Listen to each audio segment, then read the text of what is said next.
Así que está la mesa servida Ahora sí. para que disfrutemos del banquete. Andrea, lo primero que quiero decirte es felicitaciones porque hoy es el Día Mundial de la Filosofía. Ah, bueno, muchísimas gracias. No es por eso que en realidad acordamos esta charla, pero Ah, bueno, bueno. me parece bueno que aprovechemos la volada. Y en todo caso, no te voy a preguntar para que me hagas un gran desarrollo de por qué debería importarnos, no solo a los filósofos, por qué debería importarnos a todos la filosofía. Ya me lo vas a contestar hoy en el Día de la Filosofía, Día Mundial. Pero antes decime, ¿por qué estás en Barcelona? Bueno, estoy profesora invitada a la Universidad Autónoma de Barcelona, estoy en mi año sabático, y bueno, estoy aquí dando clases, investigando, terminando un libro, escribiendo artículos con un profesor de acá que se llama Melik, y que es especialista también en filosofía de la educación. Y bueno, así que es una mezcla de docencia, investigación, vinculación también con otros docentes, con bibliografía nueva, con pensamientos nuevos. Eso se suele, digamos, los años sabáticos de los profesores se suele promover que el profesor salga al exterior, ¿no? Claro. Para renovarse, traer ideas nuevas al Uruguay, que no nos quedemos tan aunque hoy es fácil globalizarse por estos medios, pero bueno, no es lo mismo convivir, ¿no? Estar en el lugar y hacerlo por este medio, ¿no? Te hago una pregunta que acabas de sugerir. Si hay algo que nos pasó, y hablo de la humanidad o de buena parte de la humanidad, es que poder comunicarnos, aunque estemos lejos, dejó de ser un problema. No solo porque la tecnología nos lo permite, sino, y me parece que es algo tan importante como lo primero, en alguna medida, aunque lo que pasó recién parece mentirlo, nos hemos apoderado de la herramienta, del instrumento, y por ejemplo, hacemos cosas obligados por la pandemia que en realidad, tecnológicamente, podíamos hacer sin necesidad de pandemia. ¿Es cierto? Claro, No es, la vacuna sí se tuvo que desarrollar por la pandemia, pero las claro, plataformas que nos permiten estudiar, trabajar, amar, no sé, a distancia, en realidad ya existían. Y si bien una parte de la humanidad la usaba, ahora en todo caso se ha democratizado, se ha masificado más, me parece que no hay duda alguna. Aún así, y aunque implique llover sobre mojado para vos, ¿por qué sigue siendo valioso y más importante que tú en un año sabático puedas ir a Barcelona a trabajar, a estudiar, a recibir y tomar clases, cuando en realidad alguien podría decir, pero Andrea, todo eso lo puedes hacer desde 8 de octubre y comercio? ah, sí. Bueno, digamos, es obvio que fue traumático lo de la pandemia y nos permitió, dentro del encerramiento, comunicarnos, y eso activó muchísimo más estos medios y la posibilidad, bueno, de educar, por ejemplo, encontrarnos, este, por ejemplo, aumentaron muchísimo las reuniones entre países por intereses.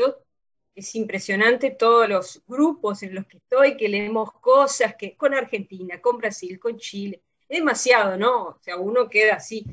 Este, ahora, nada sustituye a la vida concreta, porque uno es cuerpo, ¿no? Es cuerpo, es emociones. Entonces hay una dinámica que se da en la convivencia, que es estar ahí en el sitio, no es sustituible por una virtualidad. Si bien yo no soy ni apocalíptica ni integrada, como decía Humberto Eco, no, o sea, tampoco es que vamos a decir no ganamos cosas también, porque por Claro. ejemplo, hay alumnos que les es difícil estar, hay reuniones, tipo de reuniones que la verdad que simplifica mucho a la gente reunirse por estos medios que son más pragmáticas, ¿sí? Para resolver cosas. Por ejemplo, yo puedo estar en Barcelona ahora y comunicándome con el Uruguay, haciendo declaraciones como hicimos hace poco, sobre el tema de la laicidad con mis compañeros reunidos, pero nada sustituye a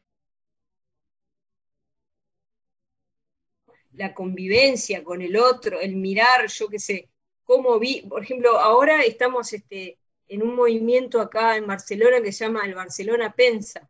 El año pasado se hizo virtual, y ahora está real, ¿no? Entonces la gente no sabe cómo agradece, se van a distintos edificios de la ciudad, lo cual más hermoso, ¿no? A sacar los filósofos afuera, a discutir todos los temas que nos involucran, desde la situación de la mujer, la cuestión de género, la pandemia, el capitalismo, en fin, de todo. Y la gente interactuando con el filósofo en los distintos lugares, por supuesto siempre con un límite de gente que pueda entrar a los lugares, muy cuidado, porque está así el tema de la pandemia sigue, nos cambió las formas de estar en el mundo, ¿no? Pero la gente agradece poder ver al otro, estar con el otro, e interactuar en la realidad, ¿no? Con el otro. Si no es lo mismo para nada. Y te preguntaba al pasar lo que en realidad le ha llevado a la humanidad empezar a responderlo. Aún así, eh, hoy en el Día Mundial de la Filosofía te pregunto, la, la importancia de la misma, o mejor dicho, la, la presencia de la misma en cada una de nuestras vidas, en los filósofos como vos y en los que no somos, como cualquiera de nosotros. Bueno, yo creo que somos todos filósofos.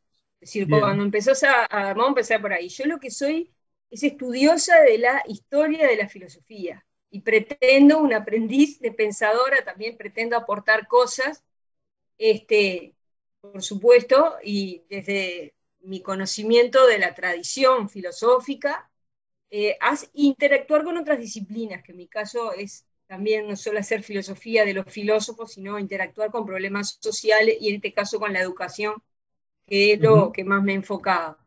Pero todos somos filósofos, es decir, desde el hecho de que te estés preguntando, ¿no? ¿Quién soy? ¿Para qué estamos? ¿Para qué vivimos? Estés razonando sobre los problemas sociales, estés preguntándote por los sentidos. Es decir, la filosofía es la cosa más natural y es más, es algo que hay que promoverlo, porque es lo que nos hace justamente autónomos, es lo que tiene que ver con tener preguntas, pero también buscar respuestas propias, ¿no? Interactuando con el otro, dialogando con el otro, aprendiendo también del otro, porque la filosofía es para adentro y es en interacción, en el diálogo con el otro, ¿no? Entonces es un derecho humano la filosofía.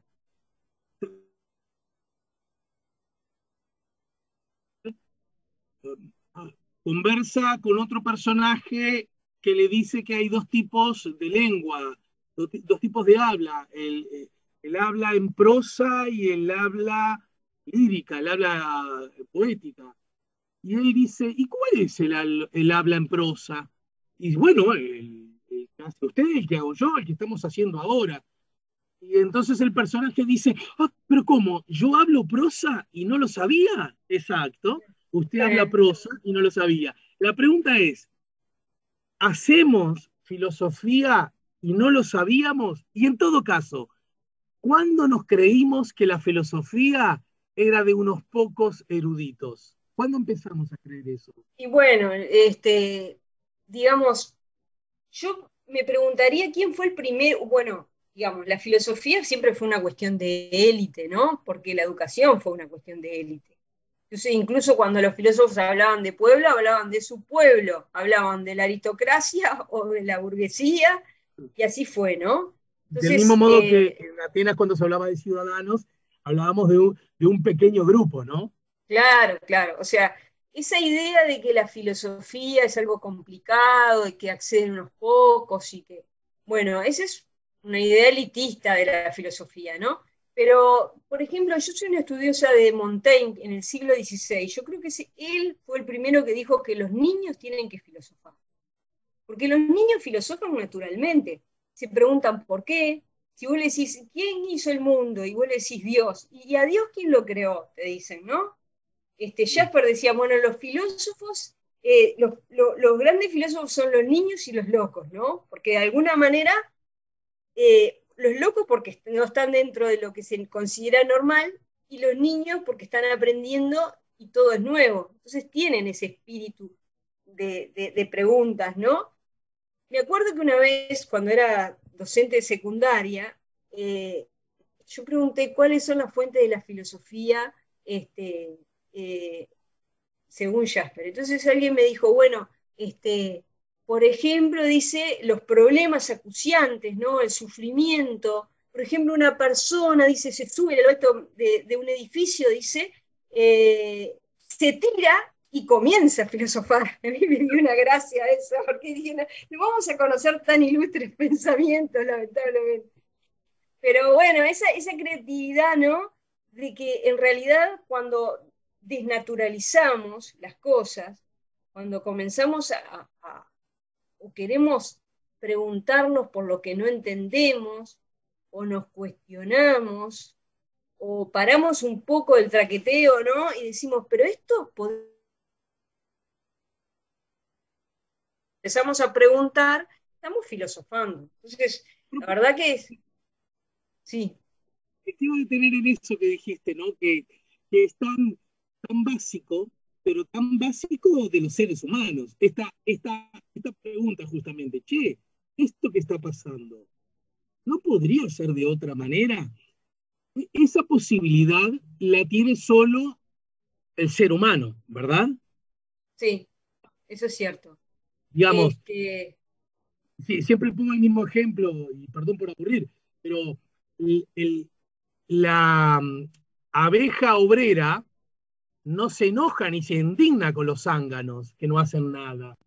Dicen, y que haya una reina a la que nadie eligió en ninguna consulta popular. ¿De acuerdo? Dice, es más, ni siquiera piensa, esta es mi tarea, porque no logra pensarse a sí misma. ¿Estamos de acuerdo hasta ahí? claro, claro.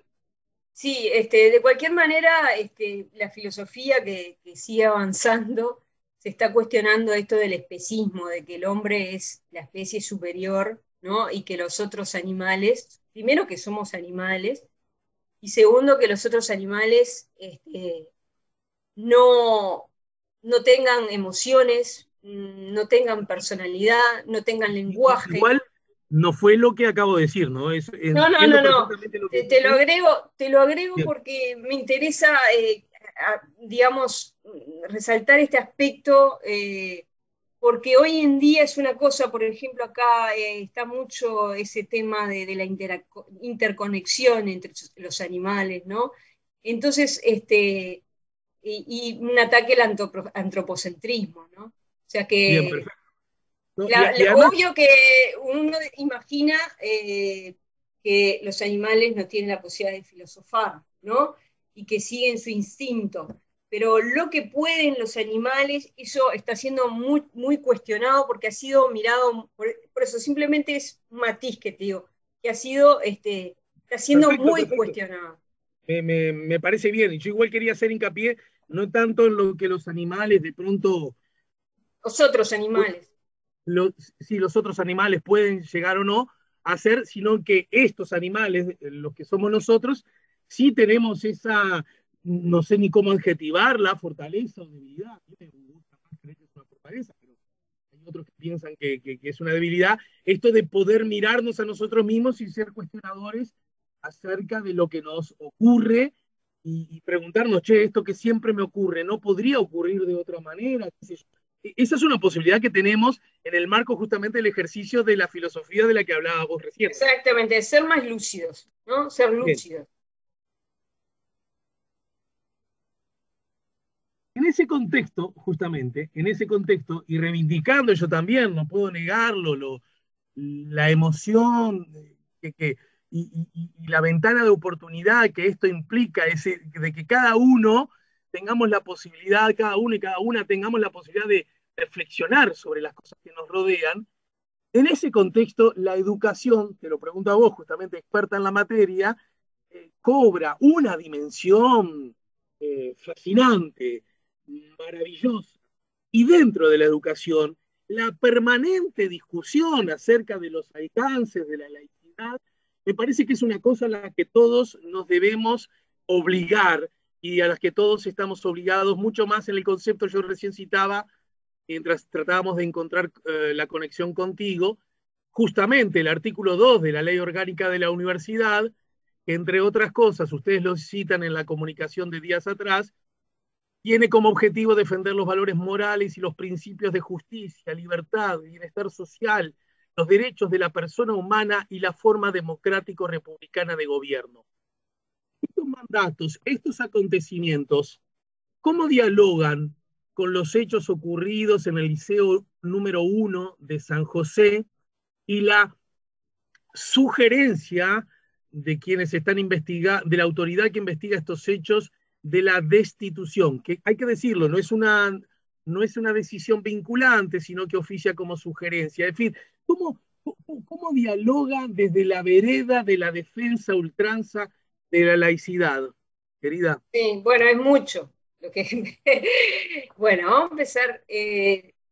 Una cosa bien particular del Uruguay, o sea, en todos los países que se habla de laicidad, que no son muchos, ¿no?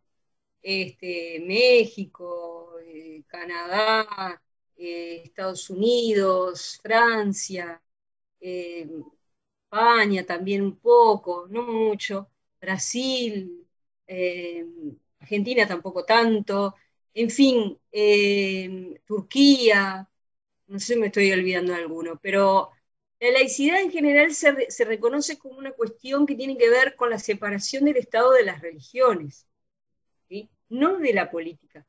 Pero eso es una particularidad del Uruguay, ¿no? Que comenzó, digamos, pensando la laicidad hace un poco más de 100 años, ¿no? Vinculado a la separación de la Iglesia del Estado, y se le fue adhiriendo este otro aspecto que tiene que ver con el antiproselitismo, ¿no? Y la separación de lo político partidario, ¿no? Eh, entonces, lo que hay que decir primero es que cuando uno habla de la y a veces ni usan los términos o los tienen bastante inconscientes. O sea, la importancia que le damos a la laicidad en Uruguay es única. No sé qué es equivalente, en qué país tiene tanta relevancia, quizás en Francia, pero con menos radicalidad que el Uruguay. Uruguay probablemente es el más radical en este sentido.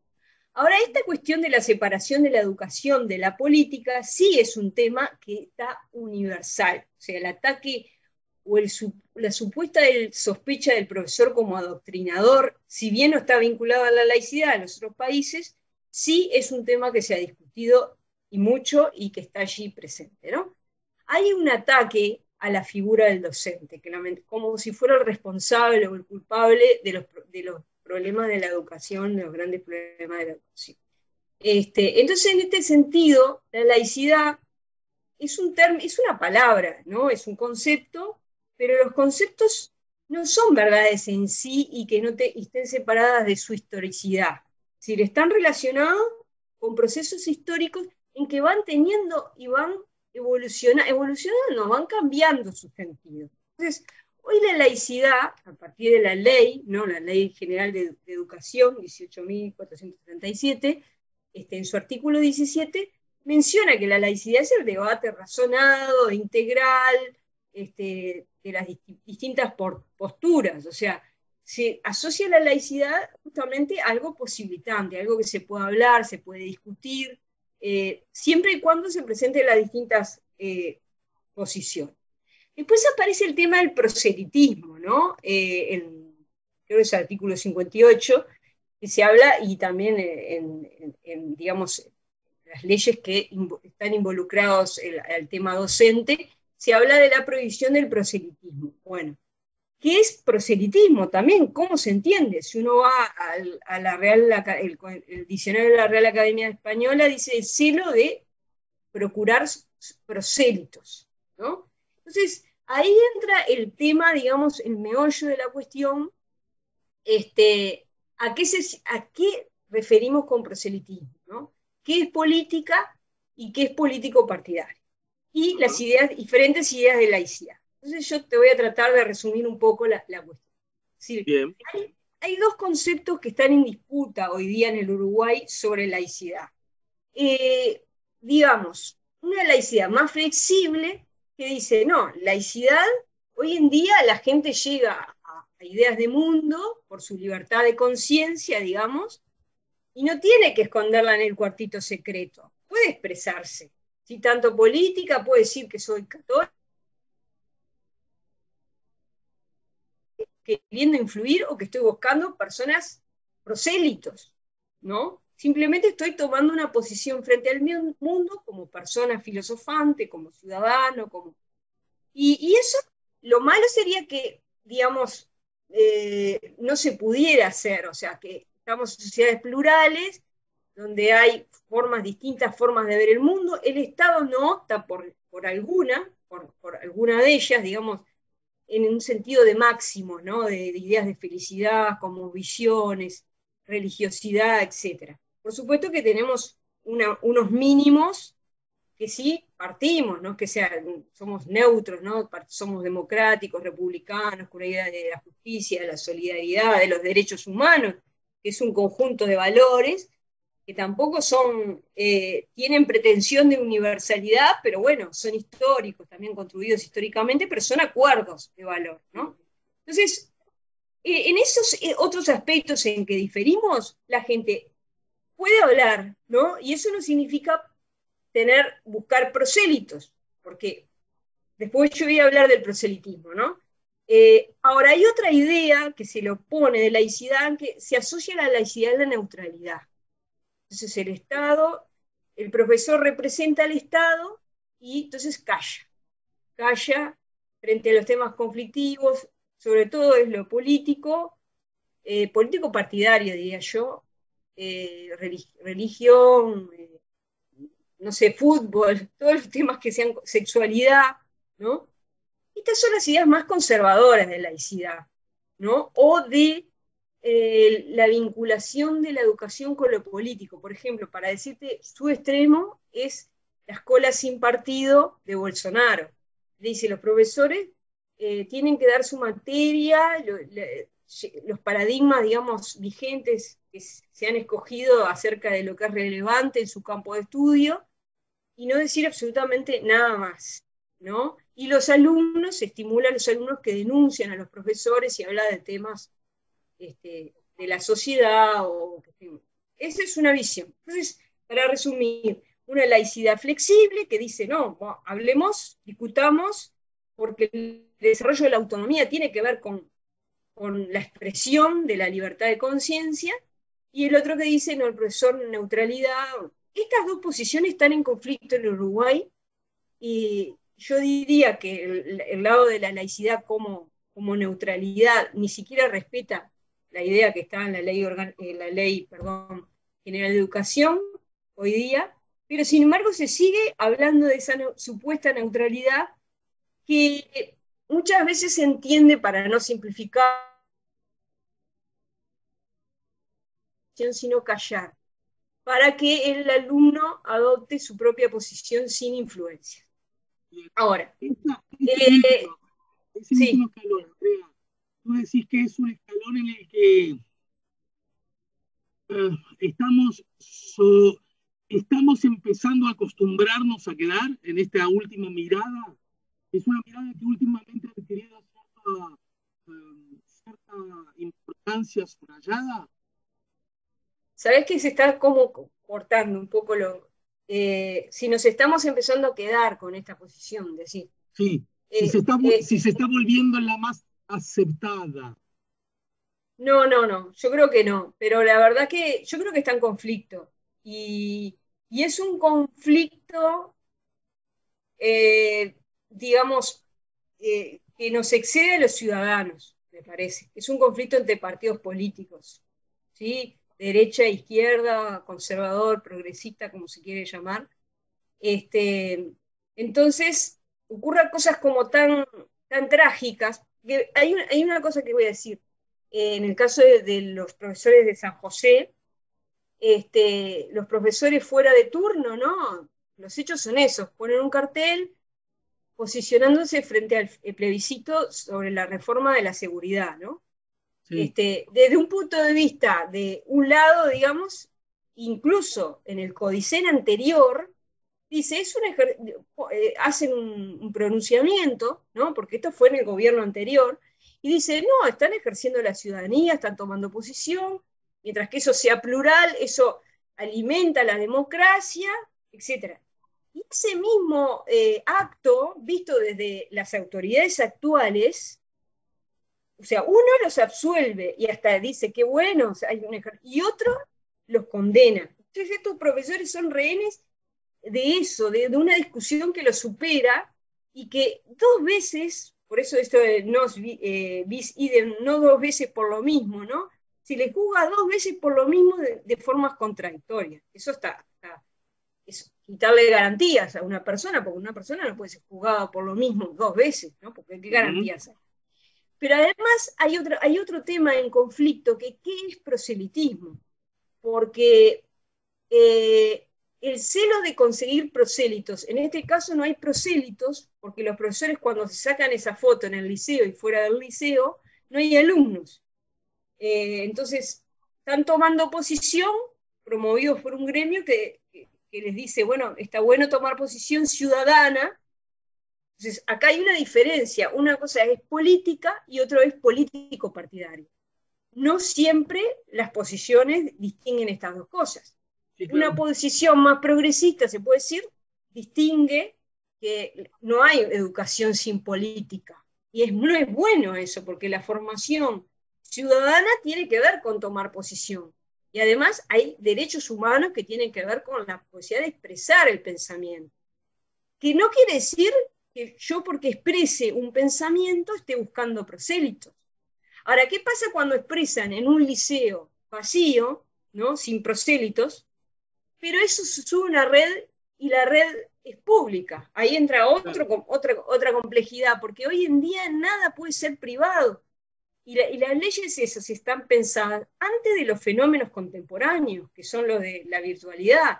Entonces, en realidad, caemos en el absurdo que un profesor, cualquier cosa que haga, como es una persona pública, digamos, y siempre es profesor, y siempre puede estar buscando prosélito porque hay otro, digamos, mirando lo que está haciendo fue colgado en un sitio virtual, ¿no? En Facebook del gremio, y lo pueden mirar los estudiantes. Entonces ahí entra otro tema, pues, como es, ¿no? Es como esto de las muñecas rusas, ¿no?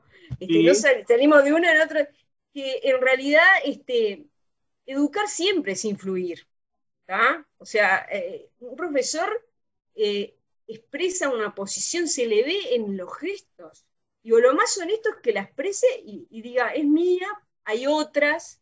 Y eso sí es importante, la riqueza que el profesor presenta de las distintas fuentes culturales que estén presentes, aunque siempre hay una selección, porque no hay que ser tampoco ingenuo. La educación es el lugar donde se disputan las fuentes culturales. Entonces algunas Andrea, aparecen y otras no. Sí. me parece que estás narrando muy bien los hechos y lo estás haciendo de manera muy clara, cosa que valoro y agradezco. Aún así, a ver si te sigo bien.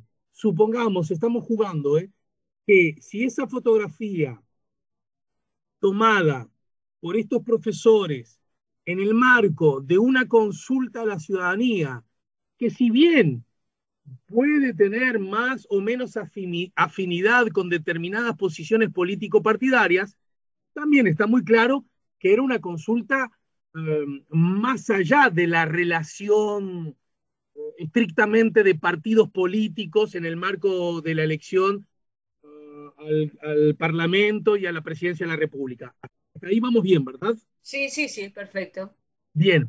Entonces, los profesores que con todo derecho se han organizado a través de un sindicato, de un gremio, en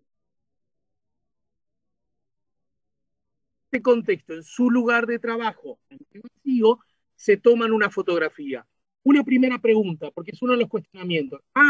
Lo hicieron en el lugar de trabajo y eso aparentemente estaría inhibido por la norma. Yo leí la norma, no es lo que estoy viendo, pero me obligo a poner arriba de la mesa esa posición.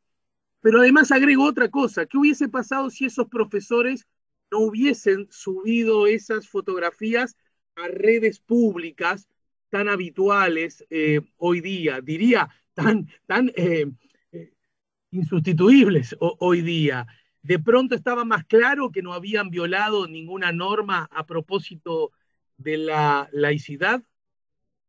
Eh, no, o sea, porque depende de la idea de la laicidad. Si la laicidad es la expresión, digamos, permite y habilita las diferentes posiciones y posturas, y depende de lo que se signifique proselitismo, si se dice que una cosa es ser político y otro político partidario, yo creo que lo político partidario y religioso y buscar prosélitos para un partido político y una religión es lo que claramente todas las posturas convenimos que no está bien. No está Sí. bien ese uso, digamos, de lo público para llevar a una parte, ¿sí? Pero eso tiene que darse claramente para esos aspectos. Otra cosa es la toma de posición ciudadana frente a temas que obvio que involucran a los profesores, ¿no? Que es el tema de, bueno, la seguridad, se considera, los que pusieron esa postura que hay que educar es más la solución más que reprimir, o sea, tiene que ver con una toma de posición Sí. ciudadana sobre Yo me cuestiones imagino que en esa educativas. desde la perspectiva de un docente, vos que has trabajado con chiquilines en el aula, debe ser apasionante, fascinante, una manera de honrar buenamente la profesión y el vínculo educando-educador, qué sé yo, debatir sobre la cadena perpetua, que era uno de los elementos que se planteaban en esta reforma. Obvio, obvio, eso se podía haber discutido en un aula. ¿Cómo no este, hacerlo? ¿Cómo no hacerlo? No, eso es educativo. El hecho de dónde se expresa un gremio, bueno, están las carteleras gremiales, ¿sí? Eh, en ese hecho de la fotografía, uno dice, bueno, el problema es que está en el liceo, se sacó en el liceo, pero en el liceo en un momento que no había alumnos, fuera del horario escolar, y bueno, muchas veces los gremios también se reúnen. ¿Dónde se reúnen? Bueno, acuerdan, supongo, con las autoridades, a veces en el patio, a veces en un salón, o sea, eso no está. Yo lo que digo que hay que dudar de ese tema en el sentido de que pienso que es los gremios donde colocan sus manifestaciones los profesores, es decir, tienen que acordarse desde ahí, no judicializar, porque también el abogado lo que pone es su posición ideológica al leer los hechos, ¿bien? Y su visión de lo que es la laicidad y el proselitismo. Y eso depende mucho de quien lo mire, cómo lo mire, ¿no? Eso primero. Entonces, el tema es que las redes sociales no están pensadas en las leyes. Entonces, en realidad cualquier cosa que haga un profesor puede ser vista por otro, un alumno, pero eso no quiere decir que esté haciendo proselitismo. Bueno, Está recordemos, mostrando una posición, porque yo, por ejemplo, cualquier profesor, como yo hago notas en la prensa, yo tengo derecho, existe la libertad de expresión. O sea, lo discutible es que se hizo desde el liceo, ¿no? Pero en realidad se hizo del liceo en un liceo que no estaba funcionando, primera cosa. Y segundo, lo otro es que se hizo público en Andrea, las redes. Sí, Andrea, justamente hablando de las redes, tú recordarás cuando hace algunos meses atrás, dos maestras habrían sido apartadas de su cargo, y digo habrían deliberadamente, acá en la mañana en Camino hicimos una nota al respecto, porque esas maestras, una francamente ni siquiera apareció en el radar, y otra se desentendió de hacer cualquier reclamo, pero en todo caso, más allá del caso peculiar, me parece que es interesante abordar que las maestras que subieron en redes fotografías o prácticas de su vida privada, en la que, no sé, creo que se les veía en la playa, o no sé, y francamente es lo que menos me importa. Y yo recuerdo que ante ese hecho, que aparentemente por padres primero y autoridades de la escuela, en este caso creo que eran escuelas privadas, después entendieron que no era pertinente, que no era adecuado, etcétera, etcétera, que no estaba bien. Pero recuerdo además actores políticos señalando, recuerdo una senadora del gobierno señalando que una es profesora o maestra todo el día, generando entonces la idea de que esa persona, por su trabajo, tiene derecho a una tanga en la playa, para decir los términos absolutamente ridículos, pero que fueron los expulsados, ¿no? Es sí, decir, por eso ese es un problema en este momento. A ver, es una vocación muy fuerte la de ser docente. Y es cierto que nos exige más en términos éticos. Yo creo que sí. Me acuerdo una vez que caminaba con una profesora por la calle y yo quería cruzar con la roja porque no venían autos. Y la profesora me dijo, no, que capaz que nos vea algún alumno, ¿no? Ajá. Me encantó el ejemplo, me encantó porque pasa lo mismo. Pero Uno entonces, por tiene que esa tener misma mucho razón, cuidado. ¿te limitarías de ponerte una tanga? No, no, no. Después lo otro es absurdo. Lo otro Ajá. es absurdo porque estamos en panópticos, digamos, todos estamos siendo vistos. Yo lo que creo que hay que cuestionar es si realmente uno tiene que mostrar todo en una cámara, pero eso es una cuestión personal que yo discutiría con cualquiera, no con un maestro o profesor, sino que si Que va más allá del corresponde. trabajo que ejerzas, claro. Sí, es un absurdo acusar a un profesor por lo que haga en sus redes privadas, ¿no? O sea, eso no sucede. O sea, como que te lo di por matice la cuestión, ¿no? No se Está puede bien. acusar a uno, ni perder un trabajo, pero es obvio que hay que cuestionarse acerca de que realmente estamos siendo demasiado transparentes y que eso está llegando a cualquier lado y que, bueno, que hay que defender un poco de privacidad y de no estar en cualquier situación haciendo cualquier cosa, sabiendo que puede ser visto por cualquiera y no se sabe con qué intención, ¿no? Andrea, a mí en el final por hoy, yo hoy lo leí más temprano, lo leí en el programa al aire, me gustó mucho ese llamamiento, la reflexión, en la declaración que hacen al final, que me parece que es muy pertinente desde varias miradas. Primero y principal, una red sobre la laicidad que nos saca la pata del lado, es decir, que asume su responsabilidad y dice, aquí estoy, aquí estamos. Pero la otra cosa que a mí me gustó mucho, porque estamos demasiado mal acostumbrados a que quien piensa algo individual o colectivamente no se mueve de ese pensamiento y aunque vengan degollando, y eso creo que manda, y mucho más, si hablamos de educación, una pésima señal a propósito del proceso civilizatorio que, conforme al proceso, implica que haya variantes y cambios. Y conforme vas viviendo y conforme escuchas a la otra o al otro. Por lo tanto, yo de verdad lo digo, ya no solo como comunicador, aunque ejerciendo mi rol y mi responsabilidad como tal, sino antes como ciudadano de la República. Yo agradezco esa actitud, de verdad, porque, y la cito textual, esta red de laicidad llama a las autoridades y a todos los ciudadanos, me gusta eso, me gusta a todos, a la mesura, a la defensa del pensamiento libre, al respeto por las opiniones diferentes. Y esto me parece maravilloso. Tendría ganas de abrazarte, Andrea, a la creencia en la buena fe de los otros, porque si no, nos vamos al bombo. Yo estoy criando un hijo de 8 años, tengo un niño de 8 años, no puedo darle la idea de que el que piensa distinto porque es un HDPE. Simplemente tengo que partir de la base, de que él sepa que el otro piensa distinto en su buena fe. Y quizás el Claro. pensamiento del otro va a enriquecer el de mi hijo. Sí, Tenemos esa sí, obligación. Y desde sí, ese lugar, sí, porque ustedes llaman, y te dejo el cierre para vos, en cumplimiento de nuestros objetivos para una reflexión colectiva sobre el tema, un debate, una investigación conjunta. Me gusta que digan eso, porque están dando la idea que el asunto no está cerrado, está en permanente apertura, y por lo tanto, como comunicador, como hombre que vive en un medio, literalmente medio, en la mitad de, ¿verdad?, el servicio de dos abuelos, pongo la orden. sí, muchas gracias por esas palabras. Bueno, puedo unirlo con lo de la actitud filosofante, ¿no? Si no nos podemos creer dueños de la verdad, ¿sí? Y tenemos que lograr una convivencia sana. Entonces, días de defender la democracia, defender la educación. Porque yo creo que si, o sea, una cosa tengo que decir que esa red es plural. Es decir, no es que, está hablando de una posición, desde una posición partidaria, no, de ninguna manera. Hay gente de todos los partidos, de todas las posiciones y llegó a un punto intermedio, digamos, después de discutir mucho, ¿no?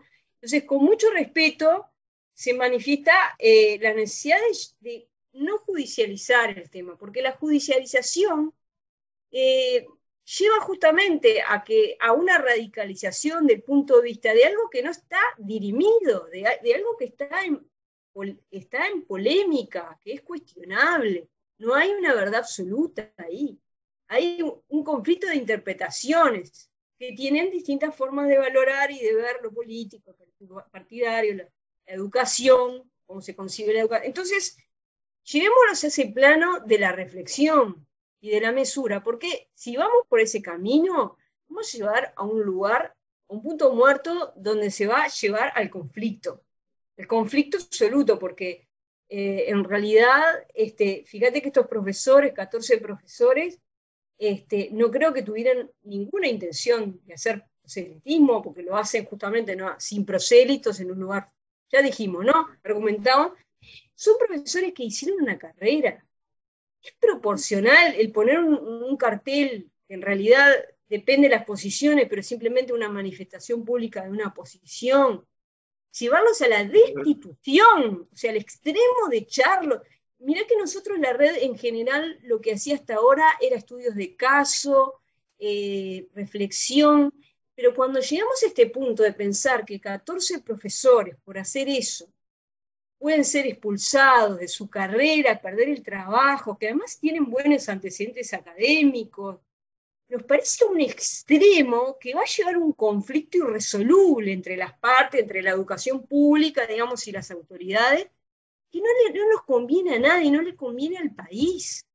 Más allá de que puede, como decís, bueno, es vinculante y pueden tomar otras decisiones. Por eso la red de laicidad quiso intervenir y tomar posición, que no es lo que generalmente hace sobre un caso concreto, porque estamos llegando a un extremo en este caso, ¿no? Entonces, para prevenir eso, llevar un poco a pensar al terreno de lo intelectual, de la posibilidad de filosofar, de discutir los temas de fondo y no caer en este tipo de punto muerto de acusación y de extremo, ¿no?, de querer expulsar a un profesor simplemente por manifestarse. Estoy agradeciéndote mucho, estamos todos agradeciéndote mucho y estamos despidiéndote para que nuestro próximo encuentro, bueno, seguramente sea acá en Montevideo, ¿verdad? Claro que sí. Ya Gracias otra volvemos vez, pronto. Adrián. Bueno, no, gracias a ustedes por interesarse. Hasta Y pronto. felicitaciones otra vez por el Día de la Filosofía, aunque nos acaba de quedar claro que es una felicitación que nos compete a todos. Ahí está. Bueno, muchas gracias. Chau, Chau, chau, chau. chau.